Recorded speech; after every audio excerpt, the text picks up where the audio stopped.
Y en cuanto tengan Primera de Samuel capítulo 4, les voy a pedir que se pongan de pie. Primera de Samuel capítulo 4. No nos ponemos de pie porque nos vamos, nos ponemos de pie porque por señal de respeto y reverencia a la palabra del Señor. Amén. Amén. Yo voy a estar leyendo en la Nueva Versión Internacional, por si acaso es diferente a lo que tienes en tus manos. Primera de Samuel capítulo 4, versículo 1, y dice la poderosa palabra de Dios. Dice: la palabra de Samuel llegó a todo el pueblo de Israel.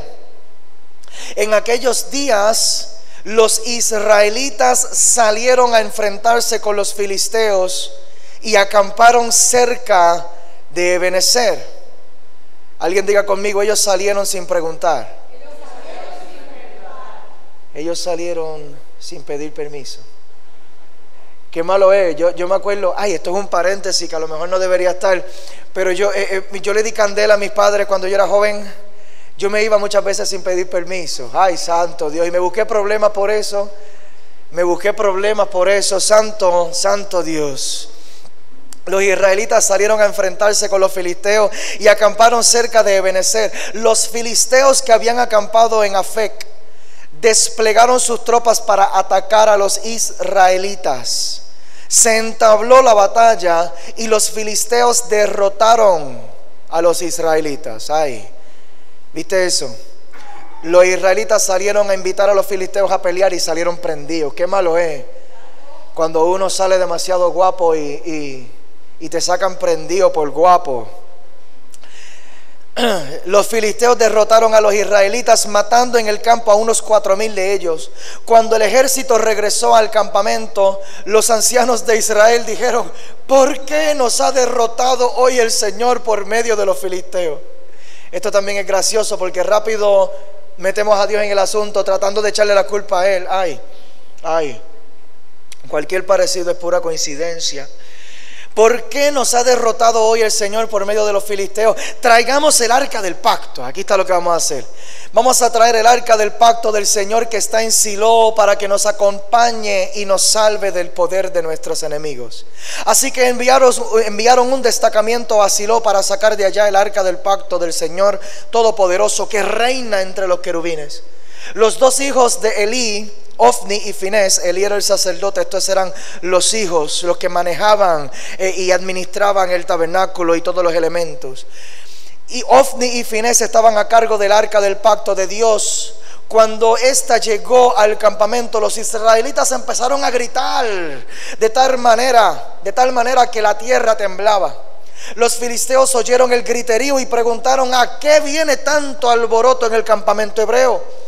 Y al oír que el arca del Señor había llegado al campamento, los filisteos se acobardaron y dijeron: Dios ha entrado en el campamento. Ay de nosotros que nunca nos ha pasado algo así. Ay de nosotros, ¿quién nos va a librar de las manos de dioses tan poderosos que en el desierto hirieron a los egipcios con toda clase de plagas? Ánimo, filisteos, sean hombres. Si no quieren llegar a ser esclavos de los hebreos, tal como ellos lo han sido de nosotros, luchen como hombres. Salieron unos allí empoderados para enfrentar a este ejército israelita que venía con el arca del pacto. Voy cerrando con el versículo 10. Dice: entonces los filisteos se lanzaron al ataque y derrotaron a los israelitas. Santo Dios, los derrotaron, los cuales huyeron en desbandada. La matanza fue terrible, pues de los israelitas cayeron 30,000 soldados de infantería. Así que no les salió la jugada. Además fue capturada, mira la peor parte, fue capturada el arca de Dios, y murieron Ofni y Finés, los hijos de Elí. Hoy en esta parte 2 vamos a orar antes de sentarnos, pero hoy vamos a predicar la segunda parte de la serie de mensajes que comenzamos la semana pasada, titulada el próximo profeta. Y esta segunda parte de esta serie de mensajes se titula Que me falte todo menos su presencia. ¿Han escuchado esa canción? Bendecimos a Zuleika por tan hermosa alabanza. y quise tomar algo que nos pudiéramos identificar con esta frase para transmitir el mensaje de hoy. Que me falte todo. Alguien diga conmigo: que me falte todo menos su presencia. Cerramos nuestros ojos. Padre, te damos gracias. Gracias, Señor, por el día que tú nos has regalado, por tu gracia. Solamente por tu gracia estamos hoy de pie. Solamente por tu gracia pudimos abrir nuestros ojos hoy. Solamente por tu gracia, Señor, tuvimos la oportunidad y el privilegio de venir a este lugar a adorar y a recibir palabra tuya. Te pedimos, Espíritu Santo, que seas tú ministrando a través de la predicación de tu palabra, de tal manera que despierte espiritualmente a tus hijos en la casa de hoy y active en el nombre poderoso de Jesús lo que necesitamos para ser impulsados al cumplimiento de tu propósito en nuestras vidas. En el nombre poderoso de Jesús, y la iglesia dice amén. Se pueden sentar. Que me falte todo menos su presencia. La semana pasada comenzamos esta serie de mensajes hablando del inicio de un ministerio profético, el ministerio del profeta Samuel, un profeta muy preciso en su trayectoria ministerial, y todo comenzó con su llamado. Vimos que Samuel cargaba un llamado desde el vientre, pero también vimos que no se le hizo fácil cumplir su llamado, porque el ambiente religioso en el cual él fue criado iba en contra de su propósito. Y esto es difícil de recibir muchas veces, de cómo el sistema religioso en el cual nosotros podemos ser formados, cómo es posible que podría ir en contra de nuestro llamado. ¿Cómo es que el sistema religioso en el cual nos encontramos podría retar la palabra de Dios que cargamos? Y ese fue el caso de Samuel. Samuel cargaba un ministerio profético, un llamado profético, pero él fue criado en una casa sacerdotal en donde nadie en su casa estaba buscando de Dios, en donde nadie en su casa tenía la pasión por la presencia, en donde nadie en la casa estaba pendiente al arca del pacto, solamente él, que él hasta dormía en el lugar santo, vigilando el velo, vigilando el lugar santísimo. Él vivía vigilando la presencia de Dios. Y de esa manera él se pudo levantar, porque él no se conformó a su siglo. Él operó en el espíritu contrario de lo que él estaba recibiendo a su alrededor. Y después de haber sido llamado, nosotros nos imaginaríamos que Dios comenzaría a preparar a este gran ministro de la manera como el ejército prepara a sus soldados. Hay militares en la casa hoy, yo sé que es que sí. Hay militares, hay veteranos en la casa hoy, y los que son veteranos, los que son militares saben el tipo de entrenamiento. Cuando la milicia identifica que hay una persona con un potencial de ser soldado o guerrero, lo pasa por un entrenamiento, lo pone a hacer tiro al blanco. Te pone a prepararte en ese talento para tú manejar tu herramienta, para tú manejar tu arma. Y nos imaginaríamos que la preparación del profeta Samuel sería similar a esa, que Dios lo iba a poner a hacer tiro al blanco con milagros. Viene, te voy a traer gente enferma para que tú practiques. Te voy a traer gente enferma para que tú los sanes. Te voy a traer los muertos para que tú los resucites. Te voy a poner en situaciones difíciles para que tú hagas caer fuego del cielo. Y todas estas cosas nosotros las vimos en el Antiguo Testamento, manifiesto en el ministerio profético. Pero contrario a lo que nosotros nos imaginaríamos, que el ministerio del profeta Samuel comenzaría con esta preparación ahí en acción. No. La primera lección que le dio el Señor al profeta Samuel fue una lección en cuanto al cuidado de la presencia de Dios.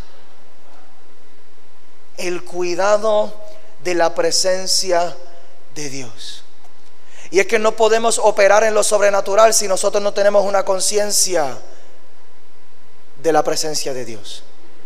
Si nosotros no entendemos nuestra responsabilidad, nuestra postura, nuestra actitud respecto a la presencia de Dios, si no tenemos una conciencia, si no tenemos una apertura de corazón, si no tenemos nuestros oídos afinados a escuchar su voz. Porque lo profético no tiene mucho que ver ni con lo que decimos ni con lo que hacemos. Lo profético tiene todo que ver con lo que escuchamos en la presencia de Dios. ¿Alguien puede decir amén? Así que hoy vamos a estudiar este relato que lo vamos a ir viendo, cómo Dios, cuando llamó a Samuel, lo paró frente a esta escena de batalla, sin él tener la responsabilidad total, porque todavía el sacerdote Elí era la persona encargada del tabernáculo. Y Samuel pudo ser testigo de cómo el pueblo de Israel salió sin pedir permiso al Señor y se enredó en una batalla a la cual Dios nunca lo mandó a pelear. Y después de haber perdido la batalla, ellos mandaron a buscar el arca del pacto y dijeron: ahora sí que vamos a ganar. Y esto se me parece tanto a cosas que nosotros hacemos. No me quiero adelantar en el mensaje, pero a veces nosotros cogemos y ponemos un simbolito religioso y lo enganchamos del retrovisor en nuestro carro, pensando que esto me va a dar el favor de Dios, o como muchos descaradamente dicen: esto yo lo hago por buena suerte. Amuletos. Pero la presencia de Dios no opera de esa manera.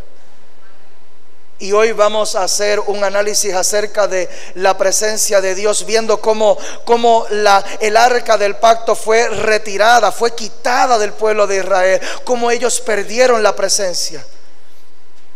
Vamos a ver cómo ellos la recuperaron y cuáles fueron los resultados de todo esto. Y cuando nosotros miramos estos capítulos y los leemos, podríamos vernos tentados a interpretarlos literalmente, y yo lo he hecho muchas veces. Definitivamente podríamos extraer grandes principios de esto, pero dile a tu vecino: busca más profundo. Díselo, dile: busca más profundo.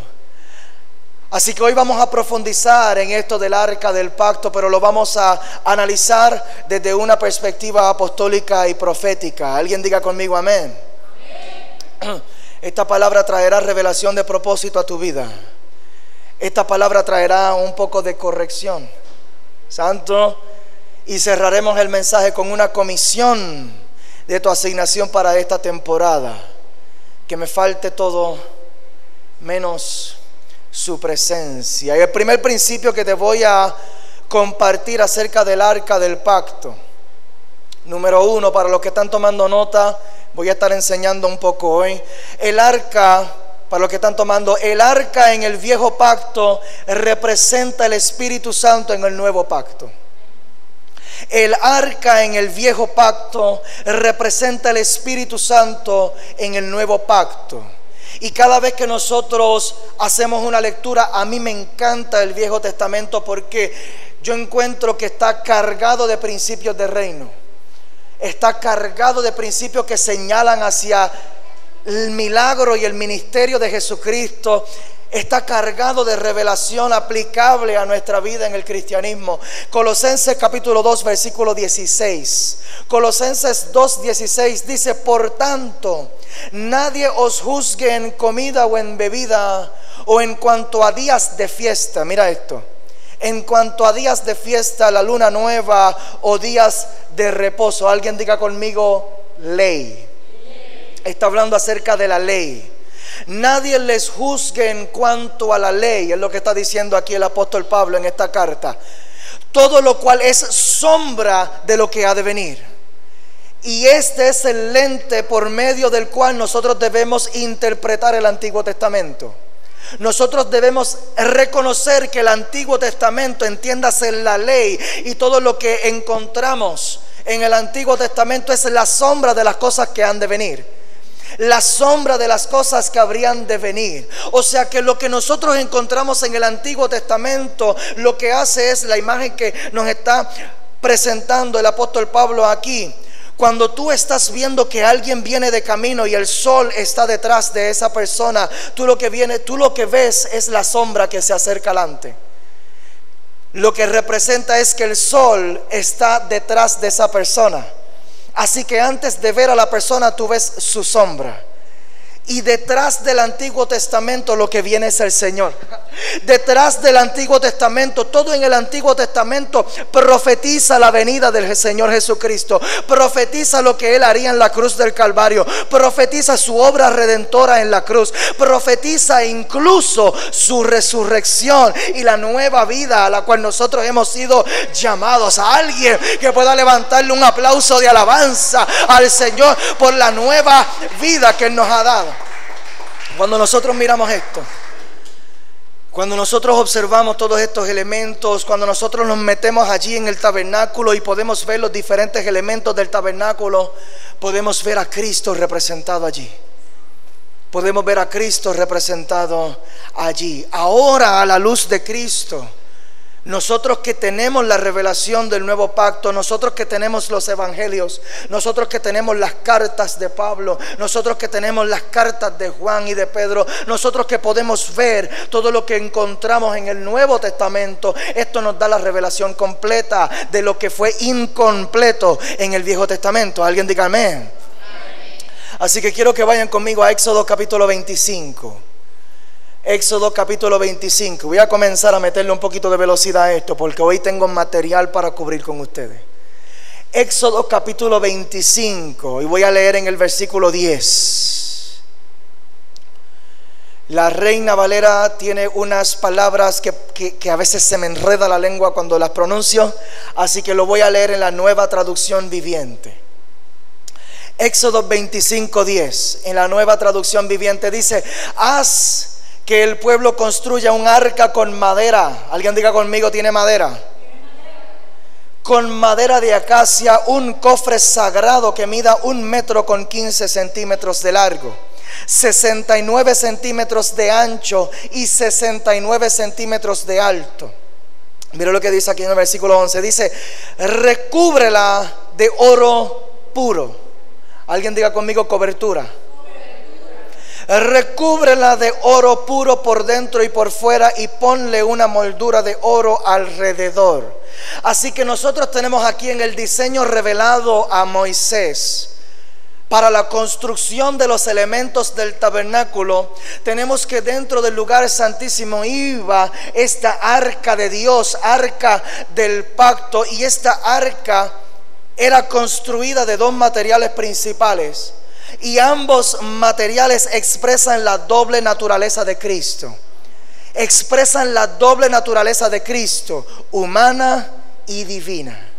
Humana y divina. Tiene un elemento que es claramente terrenal, que es la madera. La madera representa la humanidad de Jesús mientras caminó aquí en la tierra, y no es ningún tipo de madera, porque Jesús no fue cualquier tipo de hombre. No fue cualquier tipo de madera, porque Jesús no fue cualquier tipo de hombre. Era madera de acacia, una madera incorruptible. Porque ciertamente Él caminó entre nosotros, porque ciertamente Él fue tentado en todo, mas fue hallado sin pecado.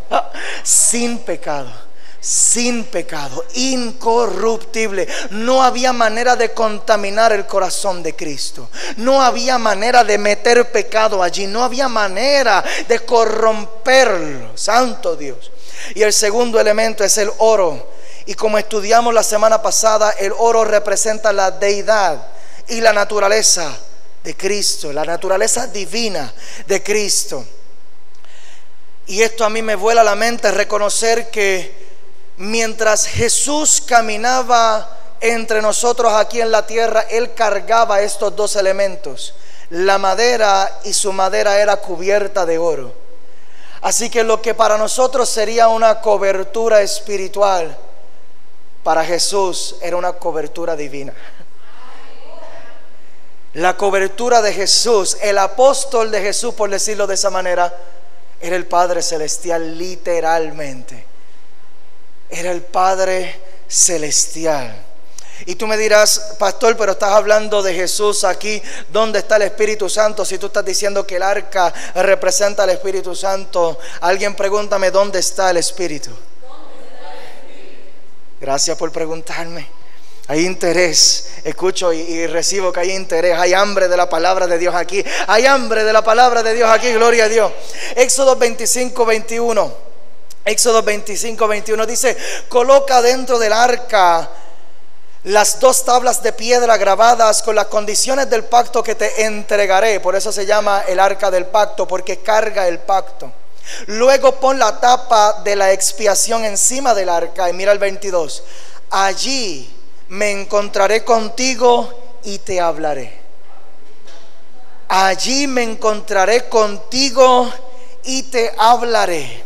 Desde encima de la tapa de la expiación, o sea que no era dentro. Ellos no estaban hablando con una caja vacía, ellos estaban hablando con la Shekinah. El sumo sacerdote, oh, yo siento a Dios aquí. El sumo sacerdote tenía que atravesar un proceso de purificación para él poder entrar con mucho temblor adentro del lugar santísimo. Y dentro del lugar santísimo él se presentaba frente al arca del pacto, y cuando él hablaba con Dios en ese lugar, él no estaba hablando con una caja vacía, él estaba hablando con la gloria de Dios que se manifestaba entre los querubines por encima del arca del pacto. Ellos no estaban hablando con un ídolo, ellos no estaban hablando con una estatua, ellos no estaban hablando con una figura ni de madera, ni de cerámica, ni de oro. Ellos estaban hablando con la Shekinah, la presencia de Dios allí manifiesta. Allí, señoras y señores, tenemos el Espíritu Santo que se manifestaba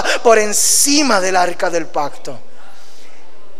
Y el principio es este: no hay manifestación del Espíritu Santo si no hay revelación de Cristo. El arca, la construcción del arca, presenta la revelación completa de Jesús. 100% hombre, 100% Dios. Y cuando nosotros tenemos una revelación de Jesucristo, tendremos entonces una manifestación de su Santo Espíritu. Si nuestra revelación de Jesucristo es pobre, nuestra experiencia en la presencia de Dios será pobre también. Y cuando yo miro lo que ha pasado en los diferentes sistemas religiosos de nuestro tiempo, cuando nosotros podemos observar que muchos sistemas religiosos han caído en el error de solamente presentar a Jesús como un hombre muerto en una cruz. Oh, te están dando la revelación incompleta. Y yo me atrevo a decirte que esto es satánico. Yo me atrevo a decirte que esto es parte del plan del diablo para que el pueblo de Dios esté ciego y no tenga la revelación de Cristo completa. Porque ciertamente Él fue a la cruz, ciertamente Él pagó el precio, ciertamente Él recibió los latigazos, ciertamente Él fue clavado a la cruz del Calvario, ciertamente Él derramó de su sangre. Pero ¿cuántos saben que al tercer día resucitó? ¿Cuántos saben que al tercer día Él arrebató, salió con las llaves de la muerte y se levantó en una forma glorificada? Cristo vive. Cristo vive. Cristo vive. ¿Por qué? Porque la muerte no lo podía contener, dice la palabra. Porque Él no es un hombre cualquiera. Nuestra revelación de Jesucristo no puede ser solamente de la cruz. Tiene que ser de la cruz y la resurrección. La cruz y la resurrección. Él pagó el precio, pero resucitó de una forma gloriosa para darme a mí una herencia gloriosa. Cuando yo puedo recibir la revelación de que Cristo se levantó entre los muertos, y yo puedo recibir esto de la resurrección, yo puedo entonces entender que mi naturaleza no es muerta. Yo he sido levantado a una nueva vida. Yo siento a Dios. Oh, yo siento a Dios aquí, discúlpeme. Yo he sido levantado a una nueva vida. Lo que yo cargo por dentro es el Espíritu de Dios. Él me ha liberado de la muerte. Él me ha liberado de la muerte. Él me ha liberado de la muerte. Oh, santo Dios. Lo segundo que te voy a decir acerca de la presencia de Dios es que no hay revelación sin intimidad. No hay revelación sin intimidad. Ayer yo tuve muchas responsabilidades durante el día, muchas tareas que tenía que hacer de la casa, y cuando llegó el momento de trabajar con el mensaje y profundizar en este pan que les estoy sirviendo hoy, me vi ante la tentación de ir directo a la palabra.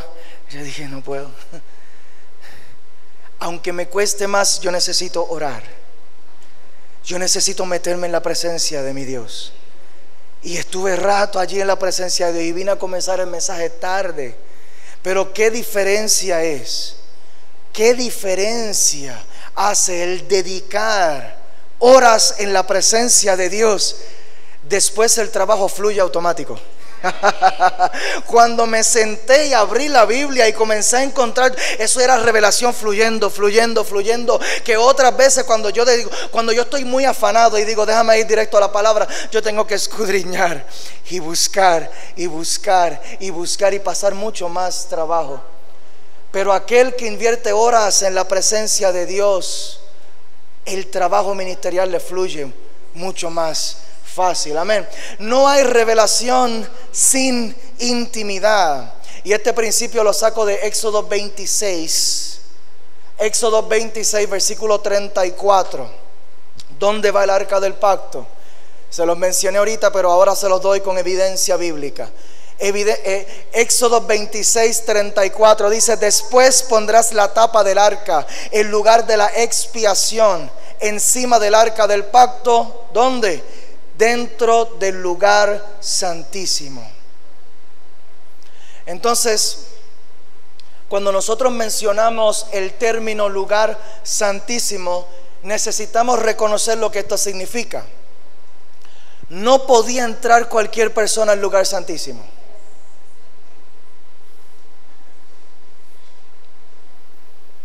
Dice la palabra que ellos les amarraban una soga a los sacerdotes cuando entraban al lugar santísimo con una campanita.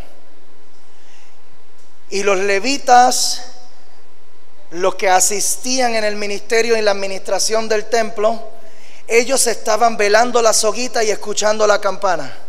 Porque mientras ellos escucharan la campana que estuviera sonando, significa que el sacerdote todavía está vivo. Si de momento ellos se quedaban escuchando, ¿tú lo escuchas? Yo no lo escucho. ¿Tú lo escuchas? Yo no lo escucho. Dale un jaloncito a ver si responde. Le daban un jaloncito a lo mejor a la soga para ver si. Dale un jaloncito a ver si saluda. A ver. Si duda, saluda. No. Si ellos no recibían respuesta, si ellos no escuchaban la campanita, significaba que el sacerdote había muerto allá adentro. ¿Por qué?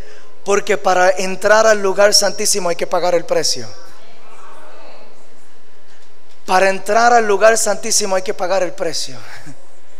Si tú quieres revelación, tú tienes que pagar el precio. Tú tienes que pagar el precio. Y les dije que íbamos a analizar esto a través de una perspectiva apostólica y profética. Vamos a llevarlo a los términos de Jesús. Jesús dice en Mateo 6:6, Mateo capítulo 6, versículo 6, dice: mas tú, dile a tu vecino, tú. Mira lo que dice Jesús: mas tú cuando ores, entra en tu aposento y cerrada la puerta, ora a tu Padre que está en secreto, y tu Padre que ve en lo secreto te recompensará en público. Y esta es la asignación que yo tengo para la mañana de hoy: activar en nosotros un hambre por la presencia de Dios. Activar en nosotros un hambre por la presencia de Dios. Esta generación, siento esto muy fuerte, esto no está ni en el bosquejo, pero esta generación es demasiado almática. La iglesia de esta generación simplemente lo que quiere son manifestaciones, pero nadie quiere pagar el precio.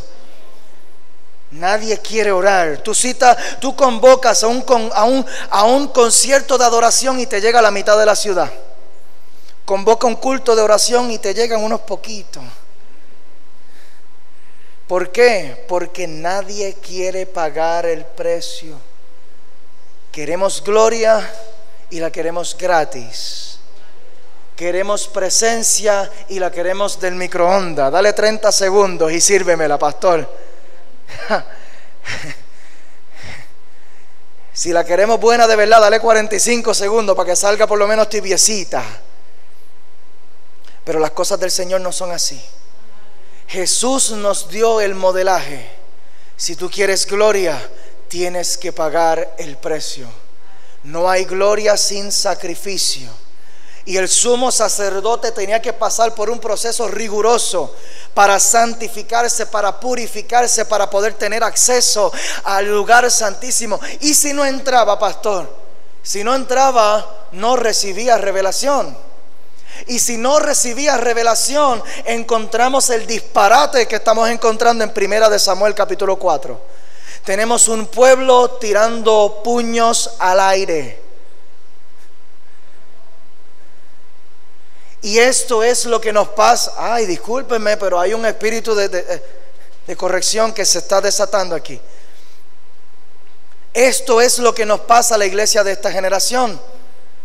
Tiramos puños al aire y después queremos echarle la culpa a Dios. Montamos negocios sin pedirle permiso ni dirección al Señor. Y después cuando no nos sale el negocio, le queremos echar la culpa. Padre, pero tú no ibas a respaldarme. ¿Me meto o no me meto? Oh, yo siento una unción especial aquí. Nos metemos en relaciones a las cuales Dios nunca nos mandó a meternos. Y después cuando no nos sale queremos reclamarle al cielo: Señor, pero si yo soy cristiano, ¿qué pasó? Y el Señor mirando desde el cielo: ¿quién te mandó? ¿Quién te mandó? Yo no te mandé, no me venga a echar la culpa a mí. Pero ¿por qué no me dijiste nada? Yo te estuve hablando. El problema es que no me quisiste escuchar. Te quisiste mover sin pedir permiso. Y nosotros, el sistema del reino es un sistema por convicciones. Y las convicciones las tenemos que recibir por revelación, para poder operar en el espíritu contrario. Porque el sistema del mundo es impulsivo y emocional. Lo que te pide la carne, eso es lo que debemos hacer. Por eso es que vemos en todos los anuncios: sigue tu corazón. El cuerpo te la pide. Reprendo el diablo. Hay montones de cosas que el cuerpo me pide, que me van a matar si yo me dejo llevar por ella. Me van a destruir.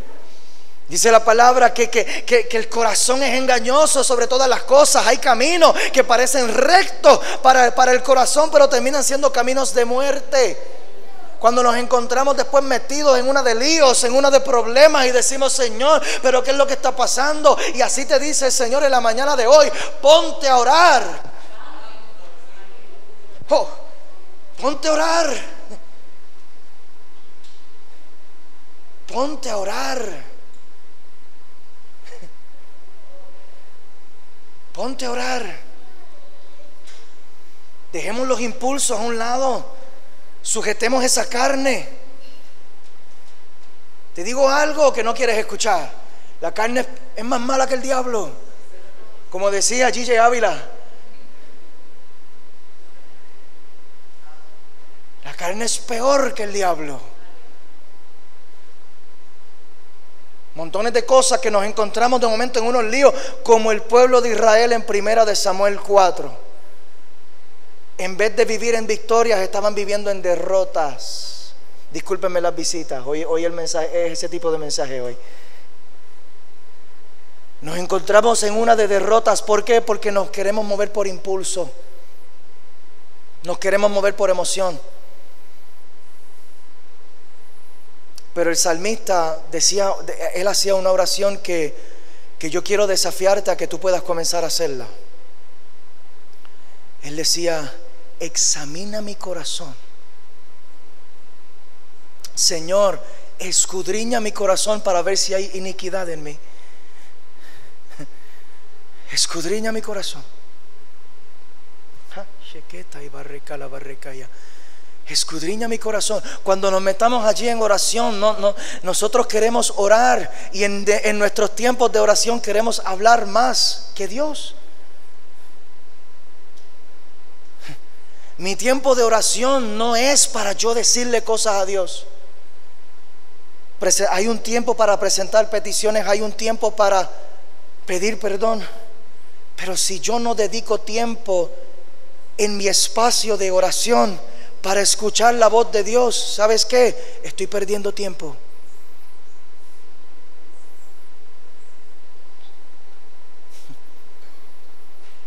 Se rompe el espíritu de temor en el nombre poderoso de Jesús. Cuando sentimos que el Señor nos está guiando en un tiempo de oración, y aquellos que oran, yo estoy asumiendo de la misma manera como Jesús asumió que su pueblo iba a orar. Por eso Mateo 6:6 dice: mas tú cuando ores, o sea, yo estoy asumiendo que tú estás orando. Mas tú cuando ores, de momento el Espíritu Santo te va a guiar en unos tiempos de silencio. No tengas temor, porque cuando tú callas, entonces Dios te puede hablar. Nosotros queremos arrodillarnos o sentarnos o acostarnos a orar. Yo personalmente, a mí tú me vas a ver orando boca arriba, acostado, muchas veces. Empiezo arrodillado y termino el último rato ahí, tirado ahí, Señor. Como me coja el Señor, que me barate como me coja. Y de momento me encuentro en estos tiempos de no tengo más nada que decirte. Y la tentación de la carne en ese momento es parar de orar. Dios está esperando que tú te lo digo, Dios está esperando que tú te calles la boca.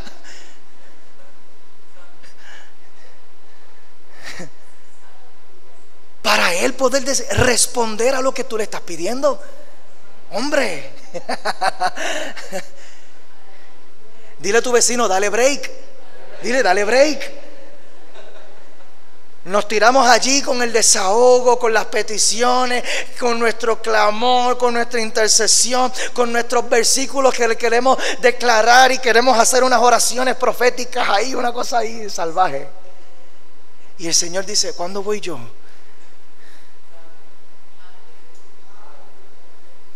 ¿Cuándo voy yo? Entonces de eso se trata, pagar el precio. Es que para lograr la revelación, la revelación no la vamos a lograr con oraciones de 5 minutos.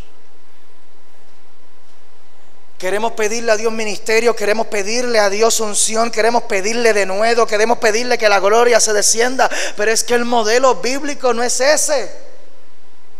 Antes de que hubiera fuego en el altar, el sacrificio tenía que estar allí. El pueblo tenía que haber presentado allí su becerro, su cordero, su animal de sacrificio. El sacrificio tenía que estar sobre el altar para que pudiera haber fuego. Y muchas veces nosotros queremos el fuego sin el sacrificio. Alguien diga conmigo: intimidad. Intimidad. Y yo estoy creyendo y yo estoy declarando que se levantan los intercesores de la casa. Se activan los intercesores de la casa. Se levanta un ministerio de intercesión como nunca antes en la casa. Aquí en Coamo se levantan intercesores, gente que se atrevan a levantarse de madrugada para clamar, gente que se atrevan a dedicar sus breaks del trabajo para, en vez de estar dando chistes en el lounge, meterse allí en intimidad. Métete en el baño aunque tengas que meterte en el baño. Métete en el carro si tienes que meterte en el carro. Haz lo que tengas que hacer para tener tu encuentro con Dios en intimidad, porque no hay revelación si no hay intimidad. ¿Cuántos dicen amén? Amén. Alguien que diga ouch. Esta palabra a mí me martilló. No te molestes con el cartero, yo solamente te estoy entregando la carta. Lo tercero que te voy a decir: la presencia se mueve por mi respeto, no por mis rituales. La presencia se mueve por mi respeto, no por mis rituales. Por eso hay una unción apostólica sobre este mensaje, pero poderosa, porque vamos en contra del espíritu de religiosidad. Esto se va a romper y vivimos en un pueblo sumamente religioso. Gente que cuando tú les predicas el evangelio no te quieren escuchar porque se creen que tienen ya a Cristo. Y se creen que tienen a Cristo porque tienen un amuleto enganchado en los retrovisores de sus carros. Se creen que tienen a Cristo porque tienen un cuadro muy bonito de Jesús en la pared. Esta semana yo visité un hogar y tenían un cuadro hermoso de Jesús. Y tú sabes lo que había el cuadro allí, y al frente del cuadro la caja de Bush, la caja de cerveza. ¿Tú me entiendes? Señor, ten misericordia, Padre. Ten misericordia o manda fuego. Uno de los dos, pero algo aquí tiene que cambiar. Algo aquí tiene que cambiar. Tenemos que romper el espíritu de religiosidad, porque la presencia de Dios nosotros la estamos sujetando a un ritual, a cosas que hacemos religiosamente. Y tenemos que nosotros levantarnos para predicar la sana doctrina, dejarle saber a la gente que Cristo no está allí, Cristo está en tu corazón. Si tú se lo abres, si tú abres paso a la obra de Dios en tu vida, Dios se va a manifestar en ti. No, yo voy allá a mi entrevista de trabajo, pero me engancho el rosario allí como una pulsera que no la suelto, porque es que esto es lo que me va a dar a mí la victoria. Mentiras del diablo. Arte muy hermosa, pero con muy poco efecto espiritual.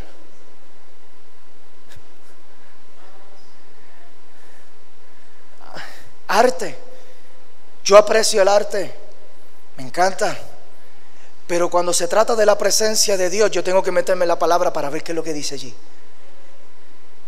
Primera de Samuel capítulo 4 dice que los israelitas salieron a enfrentarse con los filisteos y salieron sin pedir permiso. Ellos salieron adelante y pidieron permiso después.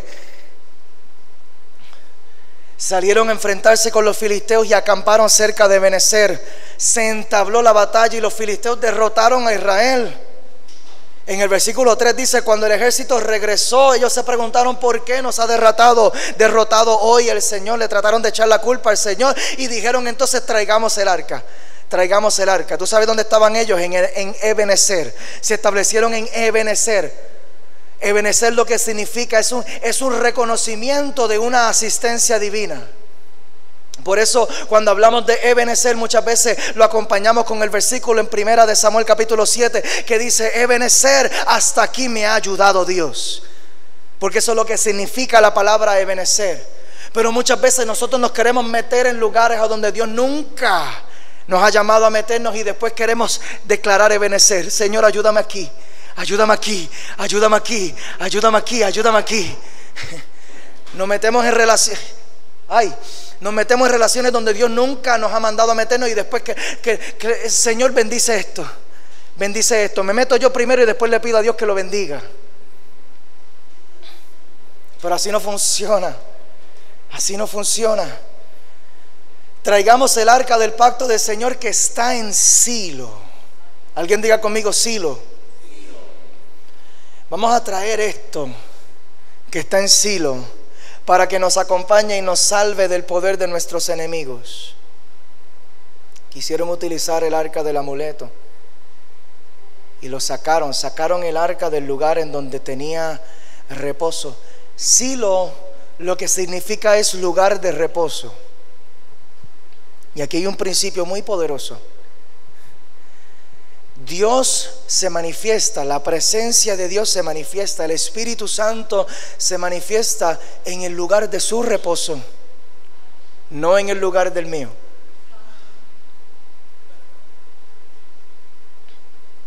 Por eso el Señor, cuando le reveló el diseño a Moisés del tabernáculo, tenía tantas especificaciones. Señor, pero ¿por qué tanto detalle? Esto a ti te va a incomodar, pero en tu incomodidad yo puedo descansar.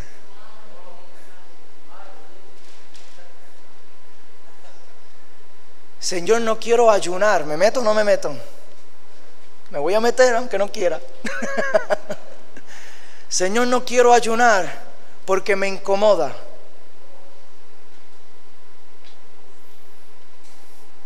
En tu comodidad, Dios está incómodo.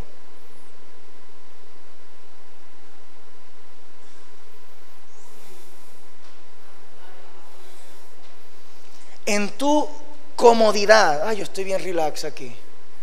En inglés se le llama el comfort zone, la zona de confort. De aquí no me mueve nadie. Aquí yo estoy cómodo, aquí yo estoy tranquilo, yo tengo mis prácticas, yo tengo mis costumbres, de aquí no me saca nadie. En tu comodidad, Dios está incómodo. Por eso es que no se mueve.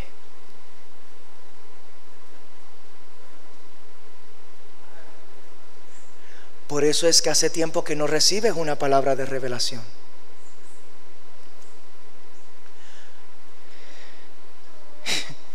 Por eso es que nos desanimamos con venir a la iglesia. Aleluya. ¿Por qué? Porque estamos esperando que el pastor me dé una palabra de revelación.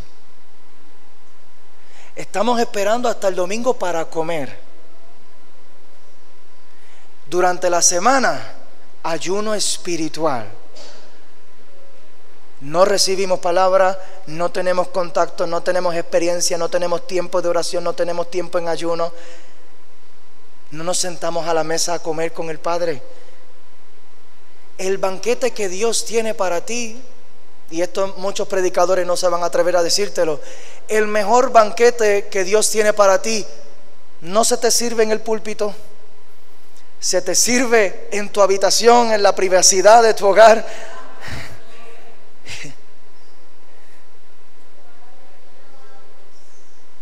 Se te sirve allí cuando tú te encierras en el carro y que nadie me distraiga. Se te sirve cuando tú te encierras, cuando tú cierras la puerta y tú te metes a Dios a hablar con tu Señor en secreto. Allí es que Dios te sirve lo que realmente a ti te va a sostener. Pero ponemos la expectativa espiritual sobre lo que ocurre en el templo, y lamentablemente en el templo habemos gente igual de pecadores que tú, y muy a menudo vamos a quedar defraudados. Por eso nos desanimamos tan fácil, porque estamos exigiéndole a la iglesia algo que solamente Dios te puede dar. Así que vamos a hacer como hizo Moisés. Vamos a preparar una atmósfera. Vamos a preparar ese tabernáculo en mi casa. Vamos a preparar ese espacio. Vamos a pagar ese precio. Vamos a meternos en intimidad. Santo Dios, Santo Dios, Santo Dios. No se mueve esto por rituales, se mueve por mi respeto. La presencia de Dios no es algo que nosotros nos podamos poner para tener buena suerte. La presencia de Dios es algo que nosotros debemos cuidar para que tengamos vida. La presencia de Dios no es algo que yo me pueda poner para tener buena suerte. Es algo que yo debo cuidar para tener vida. Vida. Primera de Corintios 6, 19. Aquí va el bombazo. Primera de Corintios 6, 19 dice: ¿acaso no saben que su cuerpo es templo del Espíritu Santo?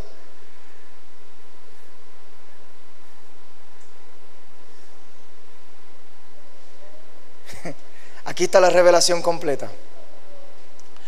Lo que fue el diseño del tabernáculo en el antiguo pacto representaba y señalaba proféticamente hacia lo que Jesús iba a hacer a través de su muerte y resurrección al desatar el Espíritu Santo sobre nosotros.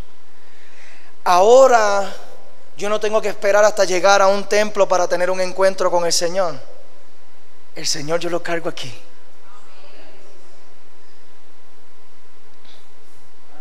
¿Puedo profundizar? ¿Acaso no saben que su cuerpo es templo del Espíritu Santo, quien está en ustedes y al que han recibido de parte de Dios? Dile a tu vecino: está en ti.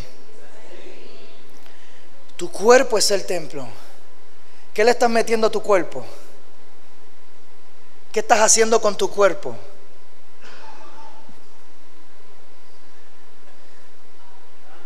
Voy a saltar, para no te metas por ahí, pastor, no te metas por ahí. Ustedes no son sus propios dueños, es lo que dice el apóstol Pablo aquí.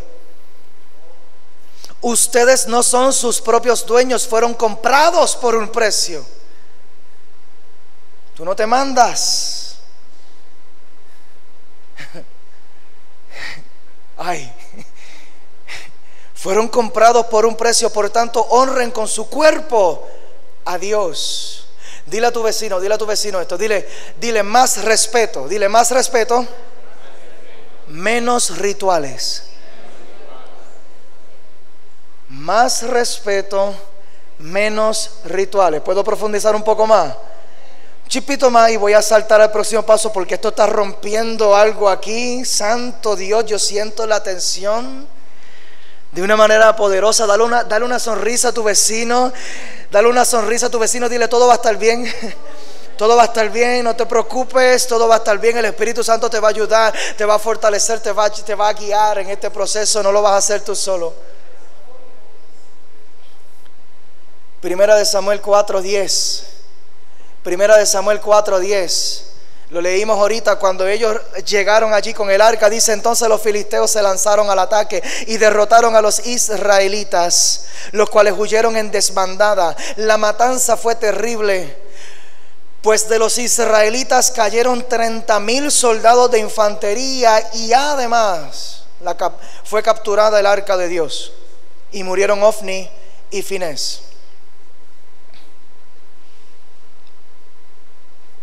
Efesios capítulo 4 versículo 30 nos explica por qué pasó esta desgracia.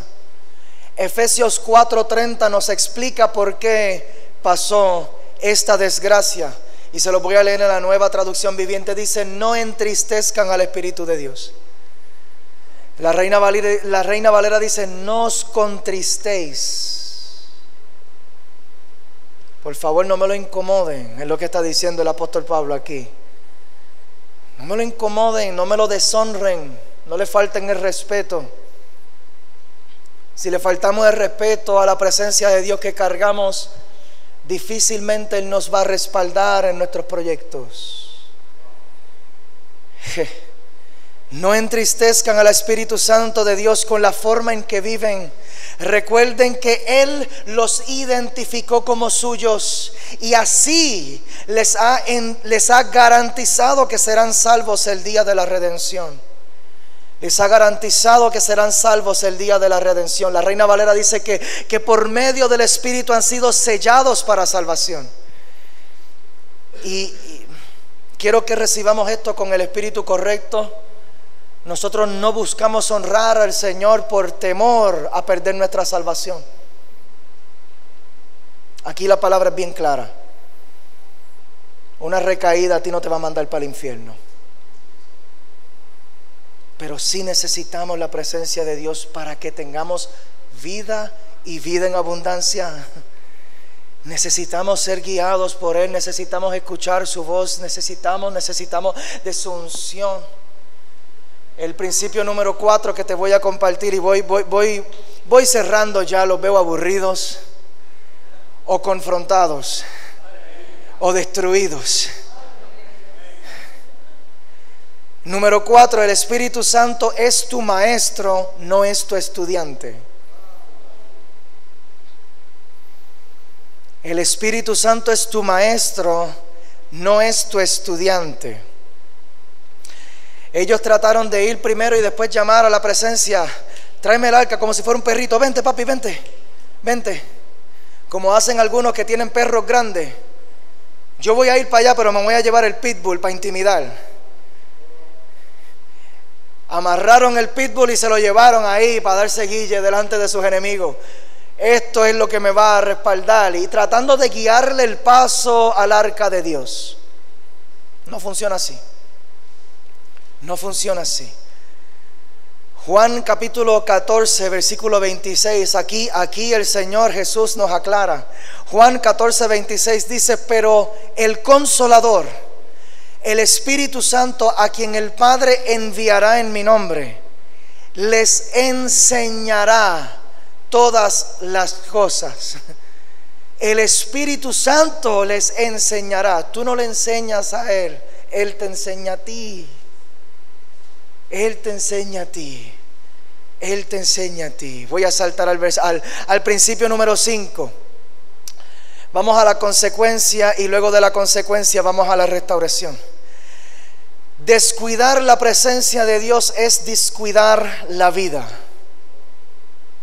Descuidar la presencia de Dios es descuidar la vida.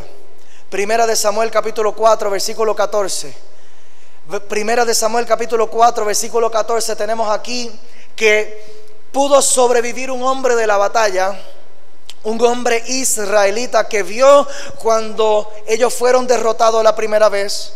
Mandaron a buscar el arca del pacto, trajeron el arca del pacto allí a la zona de batalla, perdieron otra vez la zona de batalla, murió montones de soldados israelitas. Ellos tomaron el arca del pacto y mataron a los hijos del sacerdote Elí.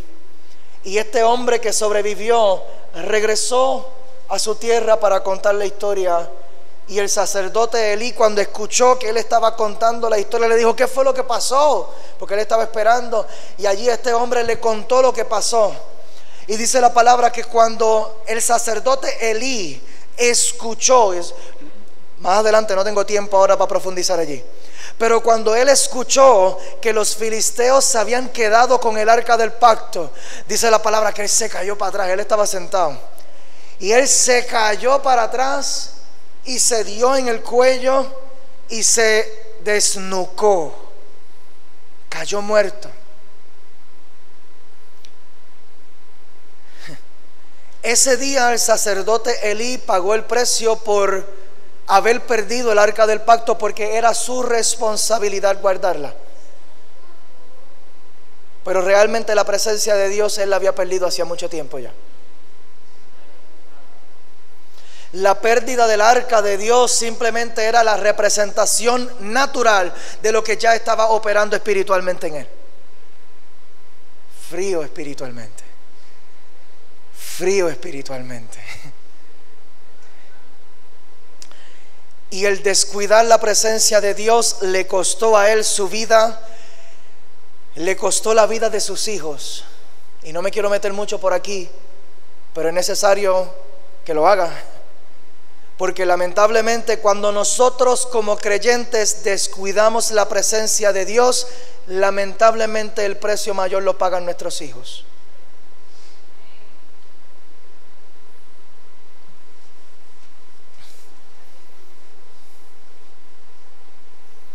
Que son arrastrados. Dice la palabra que el hombre de doble ánimo es inconstante en todos sus caminos. Y cuando nosotros entramos en esta inconsistencia y nos vamos así como las olas del mar, a donde me lleve el viento, ¿tú sabes lo que hacen nuestros hijos también?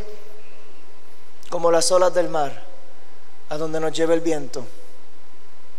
Y de momento vemos a nuestros hijos caer en unas condiciones tan desastrosas y perdemos el control de ellos y decimos: Señor, ¿cómo pasó esto? Y el Señor mirándote a ti: ¿qué pasó contigo? Porque la columna espiritual en tu casa eres tú. El ejemplo eres tú. El modelaje eres tú. Aquel que se supone que esté anclado en Cristo eres tú. Y esa consistencia tuya en Cristo es la que se ve reflejada y manifestada sobre nuestros hijos. Y peor aún encontramos en el capítulo 6 que el arca llegó a la tierra de los filisteos y aquello causó estragos allí. Dice la palabra que ellos trataron de almacenar el arca del pacto en un lugar y lo metieron en el templo de Dagón, frente a la estatua del dios que ellos adoraban. Y por la mañana, cuando fueron a buscar, la estatua de Dagón estaba tirada en el piso. Y ellos volvieron y la enderezaron. ¿Qué pasó aquí? Volvieron y la enderezaron, y al otro día, cuando fueron a buscarla, encontraron tirada en el piso otra vez, y el arca del pacto ahí tranquilita. Es que y aquí hay un principio poderoso. Dios no me necesita a mí para defenderse. Él se defiende solito. Dios se defiende solito. Él es, mía es la venganza, dice el Señor. Mía es la venganza. Yo no necesito que tú me defiendas. Yo no necesito que tú me pongas a mí en el frente de batalla para yo demostrar quién soy, porque yo solito me defiendo. Yo no me arrodillo delante de nadie. Yo soy un Dios celoso, dice la palabra. Yo no me inclino delante de nadie. No. delante de mí es. Y eso era lo que representaba. Dagón tenía que postrarse delante del único Dios verdadero. Y dice la palabra que no tan solo eso, sino que le salieron tumores. Hay una versión de la Biblia que dice hemorragias, hemorroides. Ay, santo Dios. Hemorroides, que yo creo que es peor todavía. Aquel que ha tenido hemorroides sabe que es un desastre. Dice la palabra que le dio eso a la gente y ellos no sabían ni qué hacer. Se pasaron el arca, llévalo a la ciudad del otro. Y cuando llegó a la ciudad del otro, a aquella gente también le salieron tumores y hemorroides y cuanta barbaridad le salió. Y ellos decían, ay, ¿qué vamos a hacer con esto? ¿Por qué? Porque no es responsabilidad de tu prójimo manejar la presencia de Dios. Si yo soy el que tengo a Cristo, es mi responsabilidad cuidar la presencia de Dios. Y cuando yo descuido la presencia de Dios, hasta mis vecinos se ven afectados. Y a lo mejor tú me dirás, pastor, pero eran filisteos, vamos. Eran los vecinos, que se fastidien, ¿verdad? Que se pierdan, olvídate, bueno que les pase por llevarse el arca. Pero vamos a llevarlo al nuevo pacto. ¿Lo llevamos al nuevo pacto?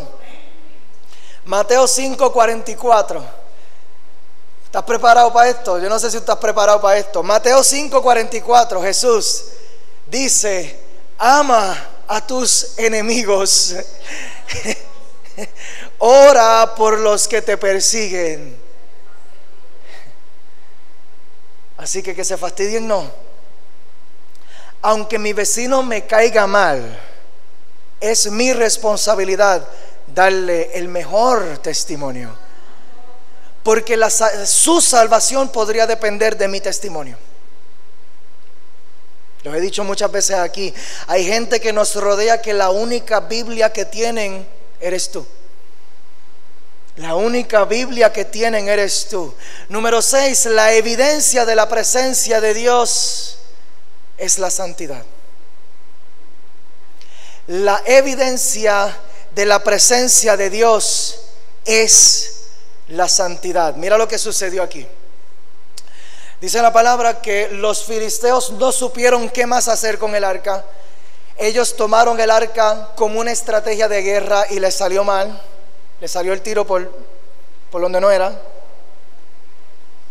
Y ellos no supieron qué más hacer con el arca del pacto. Así que ellos procuraron los adivinos y los brujos de su tierra y les dijeron, esto es algo que ustedes tienen que devolver allá. Móntenlo en una carreta, pónganle 2 bueyes y manden aquello por allá y que el Señor se la lleve de vuelta a su pueblo, porque nosotros no podemos manejar esto. Esto nos está causando más mal que bien. Y dice la palabra que aquello llegó de vuelta al pueblo de Israel. Y en 1 Samuel 7:2, 1 Samuel 7:2 dice, el arca permaneció en Kiriat Yarim durante mucho tiempo. Pasaron 20 años y todo el pueblo de Israel buscaba con ansiedad al Señor. Esto es lo que yo estoy pidiéndole al Señor, que se den coamo. Esto es lo que yo estoy declarando en el nombre poderoso de Jesús. Y pastor, sobre su tierra y su ciudad también allá en Canómana, declaramos un tiempo de avivamiento espiritual en el nombre de Jesús, en donde la gente no se va a cansar de buscar a Dios, sino vamos a poner ansiosos por algo, que sea ansiedad por buscar a Dios, ansiedad por buscar la presencia de Dios. Si nos vamos a afanar por algo, que sea afanarnos por buscar la presencia de Dios. Yo no puedo esperar hasta mi próximo encuentro con el Señor. Alguien debería estar levantándole un aplauso de alabanza, un poquito más entusiasmado por esto, porque Dios quiere que tú le busques. Dios quiere tener un encuentro contigo, porque tales adoradores está buscando el Padre. Adoradores que le adoren en espíritu y en verdad. El Señor te está buscando a ti. El Señor te está buscando a ti. Esto fue lo que sucedió aquí. Dice la palabra que se levantó un avivamiento en esa ciudad y todo el mundo buscaba con ansiedad al Señor. Por eso Samuel le dijo al pueblo, si ustedes desean volverse al Señor de todo corazón, desháganse de los dioses extranjeros y de las imágenes de Astarte. Dedíquense totalmente a servir solo al Señor, y Él los librará del poder de los filisteos. Así que los israelitas echaron fuera a los ídolos de Baal y a las imágenes de Astarte, y sirvieron solo al Señor. No estamos hablando de pueblos paganos, estamos hablando del pueblo de Dios. Y ellos tenían ídolos dentro de su pueblo. En la iglesia evangélica de hoy hay idolatría.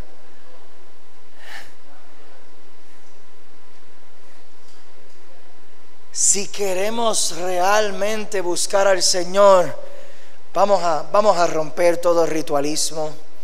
Vamos a romper con la religiosidad. Vamos a dejar de utilizar frases clichosas que nos hacen sentir como gente espiritual. Y vamos a meternos a buscar la presencia de Dios de corazón.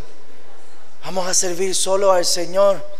No voy a servir a mis deleites, no voy a servir los placeres, yo no voy a servir los impulsos, yo no voy a servir a los deseos de mi carne, yo voy a servir al Señor. La evidencia de la presencia de Dios, cuando tú puedes identificar un mover de Dios en una casa, en una vida, en una iglesia, la evidencia es que hay santidad en la casa. Hay gente sacando ídolos y botándolos al zafacón.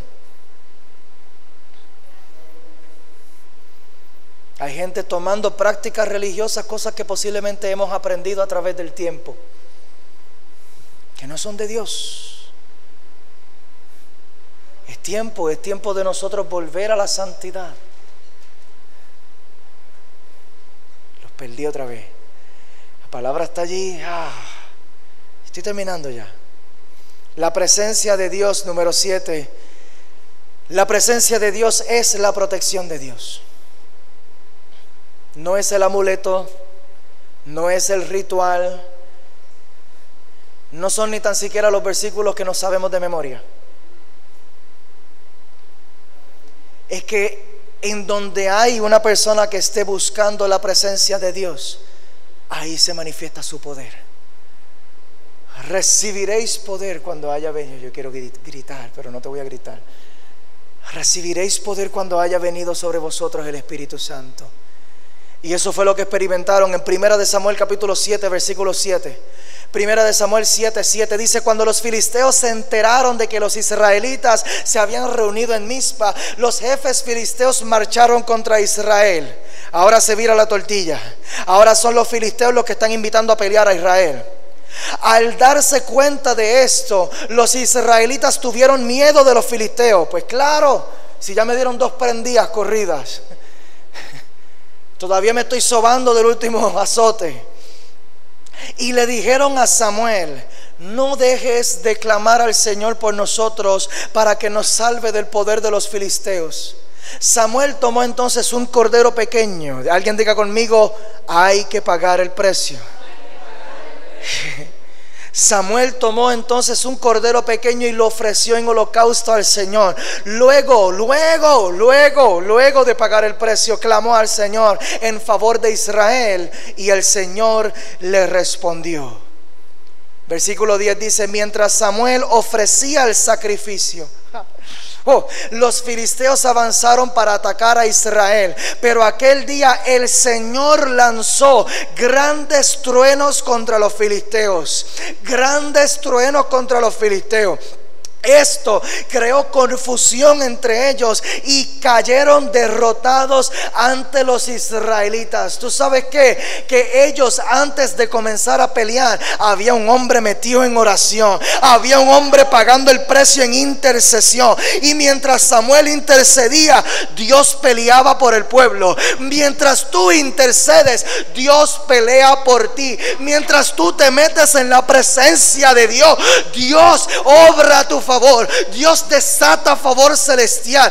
Dios hace caer trueno y relámpagos contra tus enemigos. Y aquello que te lleva atormentando a ti por tanto tiempo, ahora comienza a correr de ti. Alguien debería estar dándole gloria a Dios en este lugar por el Padre que pelea por ti, por el Padre que pelea por ti. Ay, santo Dios. Cierro con esto. Por la presencia de Dios recibimos la paternidad de Dios. Por la presencia de Dios recibimos la paternidad de Dios. Juan capítulo 4, versículo 15. Juan capítulo 4, versículo 15. Dice: si ustedes me aman, obedecerán mis mandamientos. Y yo le pediré al Padre, y Él les dará otro consolador para que los acompañe siempre, el Espíritu de verdad, a quien el mundo no puede aceptar porque no lo ve ni lo conoce. Pero ustedes sí lo conocen. ¿Habrá alguien aquí que conozca al Espíritu Santo? Yo les voy a pedir que se pongan de pie. Josué, si me puedes acompañar, por favor.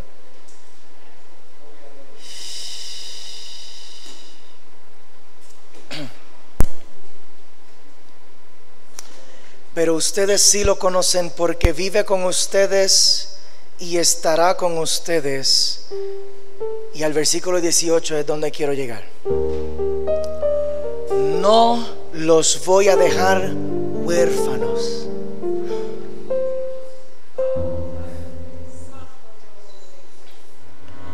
No los voy a dejar huérfanos. Volveré a ustedes. El Espíritu Santo tiene un ministerio muy poderoso aquí en la tierra. Y es que a donde todo lugar, y cuando hablo de lugar, hablo de tu corazón, porque hemos aprendido que bajo la revelación del nuevo pacto no estamos hablando de lugares físicos ni geográficos, ni estamos hablando de templos construidos con manos de hombre. Estamos hablando del templo de tu corazón. Cuando el Espíritu Santo llega a tu corazón, el espíritu de orfandad tiene que huir. El espíritu de orfandad tiene que huir. ¿Cómo tú identificas un cristiano que todavía realmente no ha sido lleno del Espíritu Santo? Porque todavía le está poniendo sus demandas de amor sobre hombres.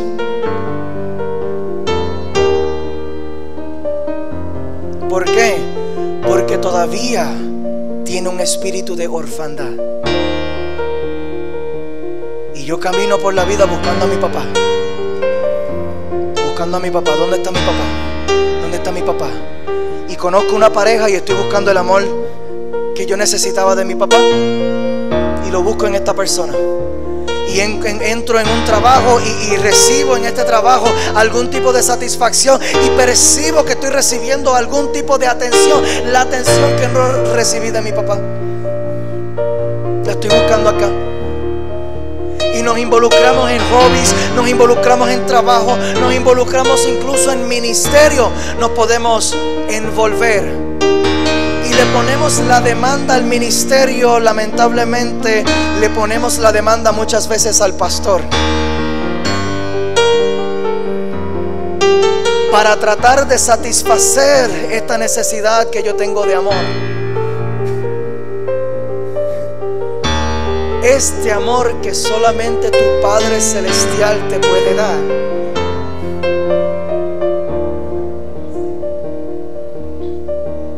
Cuando viene el Espíritu Santo y llena una vida, te digo aquí, de momento se llenan mis carencias. Por eso constantemente desde este púlpito usted va a escuchar una y otra vez: busca de Dios, ora, abre la Biblia, profundiza, busca más profundo. ¿Por qué? Porque la iglesia no está diseñada para suplir todas tus necesidades. Yo no tengo todo lo que tú necesitas, pero mi papá sí. Mi papá sí. Mi papá sí. Si yo logro guiarte a ti al lugar secreto, esto entonces yo logré mi misión. Si yo logro guiarte a ti a buscar la presencia de Dios, si yo logro que tú te pongas a orar durante la semana, si yo logro que tú te pongas a abrir esa Biblia durante la semana, si yo logro que tú te pongas a ayunar, si yo logro despertar un hambre espiritual en ti, un hambre espiritual, no un hambre de actividades religiosas, no un hambre de congreso, ni de compartir con gente linda. Gloria a Dios por la gente linda, pero eso no nos va a sostener. Pero mi papá sí. Mi papá sí. Mi papá sí te puede llenar todas tus carencias. Mi papá puede llenar todos tus vacíos. El amor del Padre, el amor del Padre puede sanar todas tus heridas. El amor del Padre a ti te puede levantar si te has caído. El amor del Padre te puede restaurar en las áreas que están rotas en ti. El amor del Padre, el amor del Padre. Y cuando logramos nosotros establecer esta relación con el Señor, alguien diga conmigo: relación. Este es el mayor reto de la iglesia de esta generación.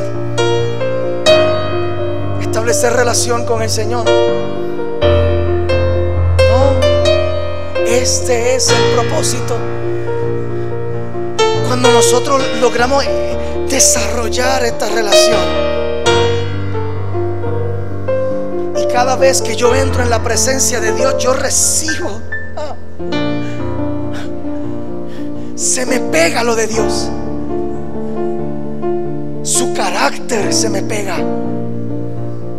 Su ADN, su personalidad, sus palabras lindas, su palabra de aliento, su consuelo, su llenura, su gozo, su sanidad, su poder. Y de momento podemos ver esto en Romanos 8:15. Romanos 8:15, que dice: pues no han recibido el espíritu de esclavitud para estar otra vez en temor. No hacemos esto por temor. No hacemos esto por temor a perder el favor de Dios. No hacemos esto por temor a perder la salvación. Pues, sé libre del temor en el nombre de Jesús. Buscamos al Señor porque el Señor nos está llamando, porque te ama. Él quiere pasar tiempo contigo porque te ama. No para que estemos otra vez en temor, sino que han recibido el espíritu de adopción. Adopción. Porque huérfano era, pero ahora yo tengo un papá. Ahora yo tengo un papá en el cielo que me cuida. Yo tengo un papá en el cielo que me protege. Yo tengo un papá en el cielo que me guía, que me ha dado su Santo Espíritu para que yo pueda recibir y sentir su presencia, que me confirma que Él está conmigo, que me habla, que me orienta, que me da sabiduría en las decisiones que yo tengo que tomar, que tiene un propósito para mí y me quiere guiar en cada paso para que yo pueda alcanzar el propósito que Él tiene para mi vida.